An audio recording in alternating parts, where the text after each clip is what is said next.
So we're going to try the microphone here. It feels a little bit like I'm doing stand-up, like here's some crazy shit that happened in my life, but it sounds better, so I'm going to give it a shot. We'll see what happens. I'm going to tell you about my first cruise ship contract. I was a part of this indie band called Maceo, and we were making waves. We were on heavy rotation on college radio. We were on the radar of major labels, and we crashed and burnt in true VH1 behind the music fashion. Now, I was also managing the band, and all my money was tied up in it, so I lost everything. I ended up living with my dad and my stepmom, and trust me, none of us liked that arrangement. So I'm looking for work, and I find this cruise ship gig, and I get it. And I had to roll my change to make it to the airport to get to the ship. That is how broke I was. I met the ship in Alaska, and it was quickly evident that I was horrible. Luckily, I had a really cool band leader who saw that I was also bound and determined to get better. And I was woodshedding, and I was working on it, and I was studying, and I was coming as prepared as I could, and he appreciated that, and things were cool. And then I got transferred to another ship. Another band leader who wasn't as easy. I had guest artist entertainers complaining about me, the band was complaining about me, the shows sounded bad, I was horrible.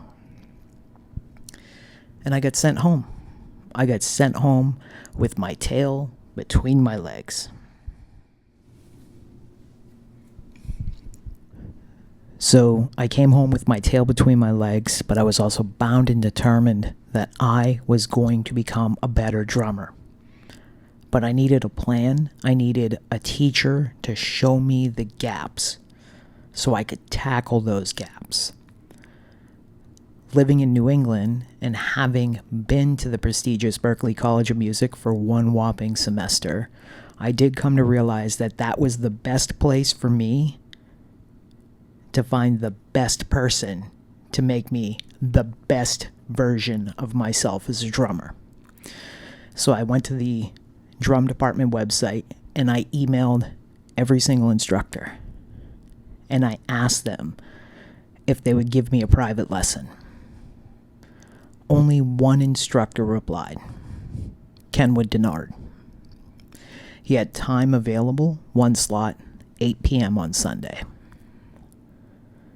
This meant that I had to get up and get on a bus for 6:30 in the morning in Berlin, New Hampshire, and ride that bus 4+ hours with all the stops to South Station in Boston, pick up the red line to the green line, go to Berklee, have my lesson, and then come home.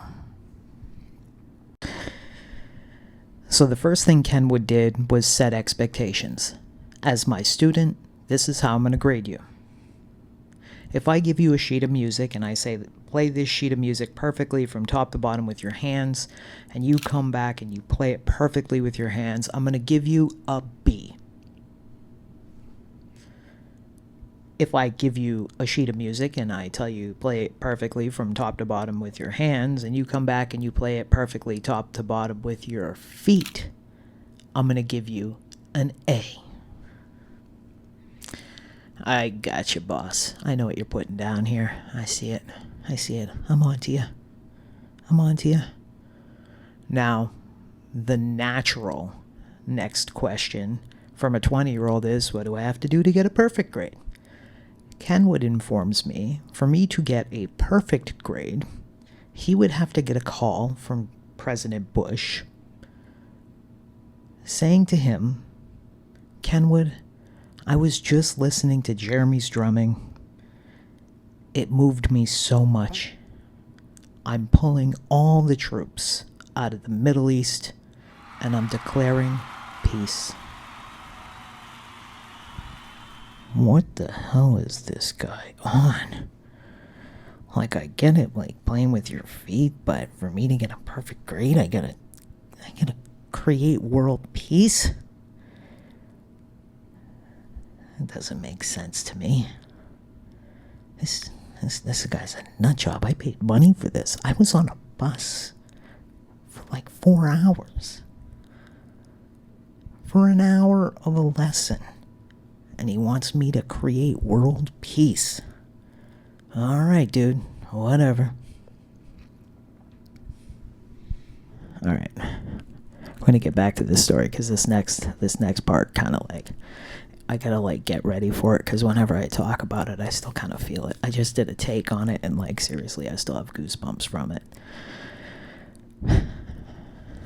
Alright, let me breathe and calm down and get into this next one because this is some crazy shit. Alright. After Kenwood informed me how I would get a perfect grade by simply achieving world peace, we moved into my lesson. My concerns. My concerns were pretty simple. I was a good drummer. Technically, I could read music, but I couldn't do it well enough, especially if I was pushing a band, especially if I was swinging a band. So Kenwood, who is very skilled, by the way, looked at some key parts of my playing. Looked at my technical ability. We did some rudiments, I think, and he was like, yeah, you're cool there. The next thing we looked at was my swing.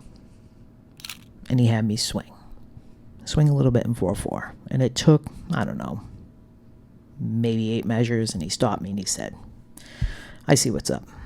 And he said, I'm going to show you what Miles Davis showed me. I can feel the chills, man, whenever I talk about this, because it shoots back in my brain, like, instantly. Like, my neurons in my brain are like, this memory is now active. I can smell the room. I can feel the lights, the dampness. Oh, man. And him just grabbing my hand and showing me the mechanics.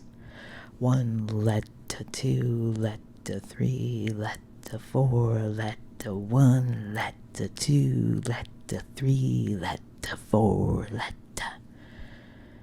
So simple. But it's all about the feel. The feel that Miles Davis would want from a drummer. Miles Davis, who spent a lifetime chasing Dizzy. What he would want from a drummer. Maybe this guy isn't crazy. Maybe I can achieve world peace with my drumming. Oh my god, this is insane. This is the best first lesson ever. I'm so happy I took that bus ride. I'm so happy I paid this money. This is amazing. That was my first lesson with Kenwood Denard. I managed to finish the lesson and go home. I made it to the bus station just in time, and I rode the last bus home, and I sat in silence the whole way. 4 hours. I just thought over and over again about all the little things that happened in that room and how I was going to transform. And I arrived back home, and I went into a drumming sabbatical. From 2006 until 2012, I was on a drumming sabbatical. I call it a sabbatical because all I did was drum. Every minute of every hour of every day, I was drumming. I taught 40 plus students a month from my home, from the back of a church and at a private music school, where I also traveled to preschools teaching them about rhythm and music theory. And when I wasn't teaching music, I was playing. I was playing in pop bands, rock bands, blues bands, country bands, jazz bands, big bands. I played timpani in a community orchestra. I play percussion as part of a duo. Whenever I could drum and play, I did it. It is ordered the debtor is granted a discharge under Section 727 of Title 11, United States Code, the Bankruptcy Code. That debtor, yours truly, Jeremy Joseph LaRochelle. 2010 was a rough year. I was 4 years into my drumming sabbatical. 2 years past the 2008 recession. I thought I was good. I thought I was going to make it through, but trickle down economics had different plans. I found myself on another cruise ship, this time as the member of a jazz quartet. The bass player was phenomenal. The first time I got to play with a true upright bass player. Oh, that sound. Oh, nothing like it. The piano player and female vocalist were a couple, and they worked with the Glenn Miller Orchestra. They, too, were spectacular. My job was to keep it simple. Let them shine. Simple swing, brushes, keep it quiet. Other musicians would make comments. I wish I had Jeremy's gig. All he does is a simple swing, maybe play some brushes. But they didn't know. They didn't know the discipline it takes not to do a crazy fill every 2 bars when you can do it. To play for the song, to provide the couch for the other musicians.